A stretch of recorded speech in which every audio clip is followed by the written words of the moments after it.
नमस्कार, मैं जनता श्रीराम गौतम। आज हम बात करेंगे देश को मिले हुए सैकड़ों लाख करोड़ रुपए के एक खजाने की। जी हाँ, भारत को अंडमान सी में एक ऑयल रिजर्व मिला है जो कि ओएनजीसी की ड्रिलिंग के दौरान इसकी पुष्टि हुई और इस खबर को आगे लाने का काम किया भारत के पेट्रोलियम मंत्री हरदीप सिंह पुरी ने।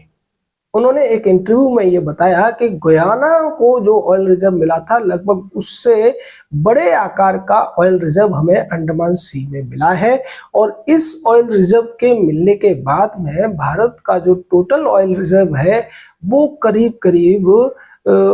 50 बिलियन बैरल के आसपास हो जाएगा अगर हम इसको सही तरीके से ड्रिलिंग कर पाते हैं तो। और ऐसा होने से अभी जो भारत सालाना करीब 10 से 12 लाख करोड़ रुपए ऑयल बिल के तौर पर चुका रहा है, फॉरेक्स के तौर पर वो नहीं चुकाना पड़ेगा, जो कि हमारी जो घरेलू खपत है उसका 85 से 87% है। यानी हम जो सालाना ऑयल इंपोर्ट करते हैं, अगर हम अपने इन रिजर्व्स को सही तरीके से दोहन कर लें, एक्सप्लोर कर लें, तो हमारी जो घरेलू मांग है उसको हम पूरा कर सकते हैं। हालांकि इसको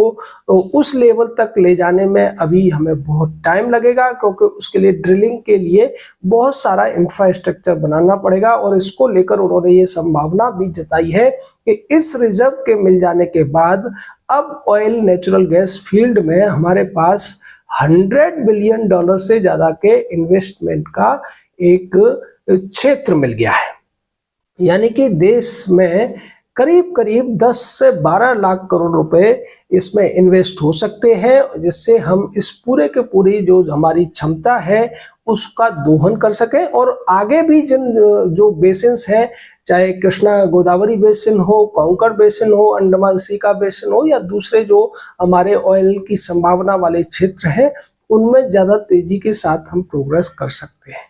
अब ये जो ऑयल रिजर्व मिला है, इसकी कीमत की आज की डेट में बात की जाए तो आज ये 100 से 150 लाख करोड़ रुपए की कीमत का रिजर्व हमें मिला है। और वैसे अगर देखा जाए तो आज दुनिया में सबसे ज्यादा बड़ा जो ऑयल रिजर्व किसी देश के पास है तो वो वेनेजुएला है, उसके बाद सऊदी अरेबिया आता है और फिर उसके बाद में ईरान, इराक जैसे दूसरे देश आते हैं। भारत इस लिस्ट में 24वें नंबर पर आता है। अमेरिका भी इस लिस्ट में 10 में जो पहले 10 हैं उनमें नहीं आता है। लेकिन अगर हमारे जो अभी तक संभावनाएं बताई जा रही हैं और वो पूरी तरीके से हम उनको एक्सप्लोर कर देते हैं तो भारत का जो ऑयल रिजर्व है वो लीडिंग 10 कंट्रीज में हमारा नंबर आ जाएगा। रूस के बाद रूस, लीबिया के बाद हम 10वें या 11वें नंबर पर आ सकते हैं। और इसकी पुष्टि होती हुई नजर आ रही है, क्योंकि मिनिस्टर ने यह भी कहा कि हमने केवल ये तलाशा ही नहीं है बल्कि इसकी ड्रिलिंग भी हमारी शुरू हो चुकी है। ये जो रिजर्व मिला इसके लिए ओएनजीसी को 550 से ज्यादा कुएं या ड्रिलिंग करनी पड़ी और उस पे जो खर्चा किया गया सरकार के द्वारा वो 35,000 करोड़ रुपए का इंफ्रास्ट्रक्चर इसके लिए लगाया गया।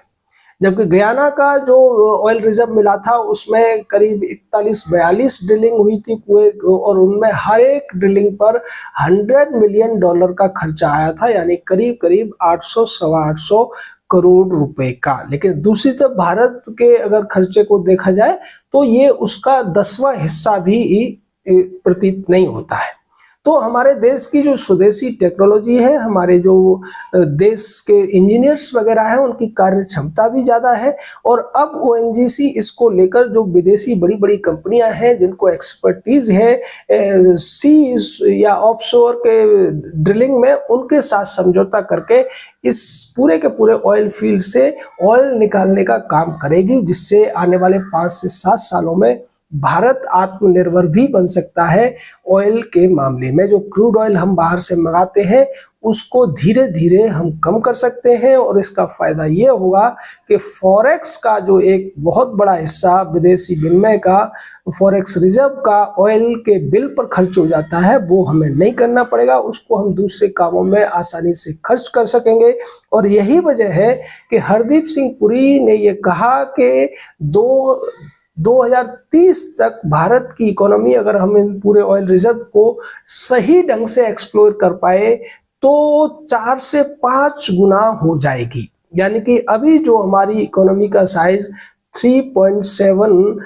समथिंग ट्रिलियन है, वो बढ़कर 20 ट्रिलियन के आसपास हो जाएगा। यानी दूसरे शब्दों में अगर हम कहें तो 300 लाख करोड़ रुपए की इकोनॉमी बढ़कर 1500 से 1600 लाख करोड़ रुपए की हो जाएगी। और ऐसा होने की स्थिति में जो हमारा ग्रोथ रेट है वो डबल डिजिट में निश्चित तौर पर आ जाएगा। और ये कोई कोरी कल्पना नहीं है, ये सीधा सीधा प्रोजेक्शन है, क्योंकि जिस तरीके से क्रूड ऑयल के इंपोर्ट पर हमारा पैसा खर्च होता है, उसको हम दूसरे तरीके से अगर इंफ्रास्ट्रक्चर में लगाएंगे, दूसरे कामों में लगाएंगे, तो उससे इकोनॉमी का साइज भी बढ़ेगा, देश की प्रगति भी बढ़ेगी।